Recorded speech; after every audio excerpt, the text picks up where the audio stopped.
Inside the jar, unfortunately, there was absolutely nothing, not even a shadow of beauty.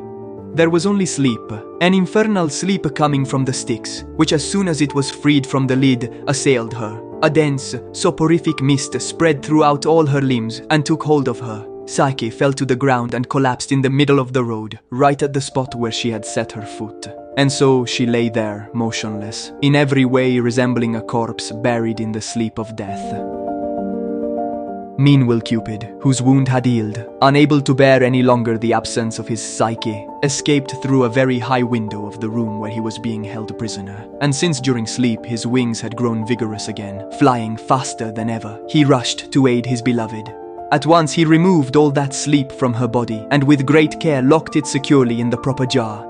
Then he woke Psyche with a light and harmless prick of his arrow, and said to her, "There now, poor thing. You have fallen victim to your curiosity once again. But now think only of carrying out my mother's command. As for the rest, I shall take care of it." He said this, and went away with a light flight.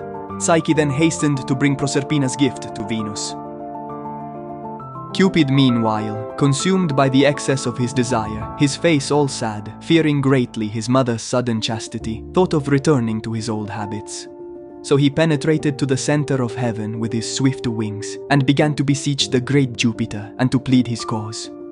Jupiter took him affectionately by the cheek, drew him close to his face in this way, kissed him and said to him, "Although you, my dear son, have never rendered me the homage that is due to me by decree of the gods, and indeed you have wounded this breast of mine many times with your arrows, this breast that rules the laws of nature and the movements of the stars, and in violation of the laws and public morality, you have offended my honor and my reputation with the most shameful adulteries, shamefully transforming my serene countenance into a serpent, into fire, into a bird, into a herd animal.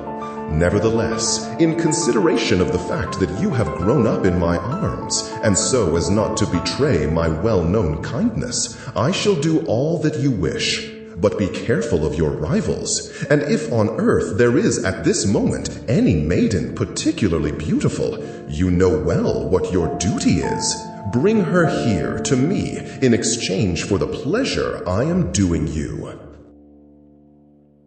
Thus spoke Jupiter, and at once he gave order to Mercury to convene the council of all the gods, warning that if anyone should be absent from the assembly of the celestials, he would incur a fine of 10,000 sesterces. For fear of this punishment, the entire theatre of the heavenly gatherings was at once filled, and Jupiter, from the height of his sublime throne, spoke thus: "O gods enrolled in the register of the Muses, you all certainly know that this boy has grown up in my hands. Therefore it seemed to me just to restrain somewhat his youthful ardors.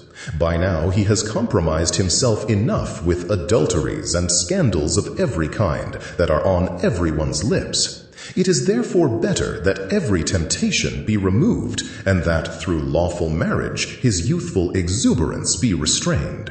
He has already chosen his girl, and has also deprived her of her virginity. Let him keep her, let him marry her, and in the arms of Psyche let him eternally enjoy love."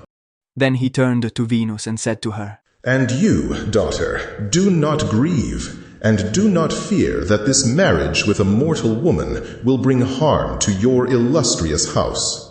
I shall at once arrange that the marriage be not between spouses of different condition, but be lawful and conforming to civil law." And at once he ordered Mercury to go and fetch Psyche, and bring her to heaven. Then he handed her a cup full of ambrosia, and said to her, "Drink, Psyche, and be immortal. Love shall never be released from the bond that unites him to you. From this day forward, you are spouses for all eternity."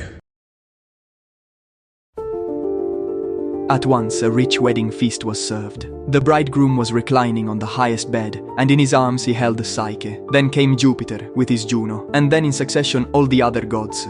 Nectar was offered, which is the wine of the gods. Jupiter was served by that boy shepherd, his cupbearer, the others by Bacchus. Vulcan prepared the feast. The hours scattered all around a shower of roses and other colored flowers. The Graces spread perfumes, and the Muses made their harmonious songs resound. Then Apollo sang, accompanying himself with the lyre. Venus danced with grace in a graceful dance. It was as if an orchestra had formed, where the Muses sang in chorus and played the flutes, while Satyr and Paniscus blew into the pipes. Thus, Psyche became the bride of Cupid, according to the prescriptions of the rite. And when the time for childbirth was fulfilled, a daughter was born to them, whom we call Voluptas.